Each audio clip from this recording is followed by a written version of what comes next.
Hello বন্ধুরা, তোমরা সবাই কেমন আছো? আশা করি ভালো আছো। আমিও খুব ভালো আছি। তোমাদের সাথে ছোট একটা মিনি ব্লগ শেয়ার করছি।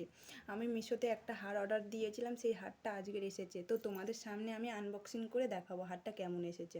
তোমরা সবাই দেখে বলবে কেমন হয়েছে।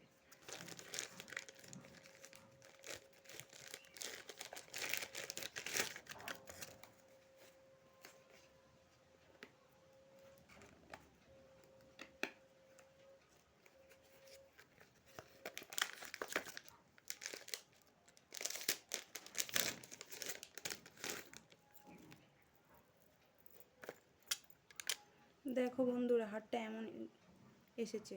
আমি যতটা না ভালো ভেবেছি তার থেকে বেশি ভালো এসেছে, সুন্দর এসেছে। কানের দুটো এরকম এসেছে, খুব সুন্দর হয়েছে। তোমাদের ভালো লাগলে লাইক, কমেন্ট, শেয়ার করে দেবে ভিডিওটা। সাবস্ক্রাইব করে দেবে, সাবস্ক্রাইব করতে ভুলবে না কেউ।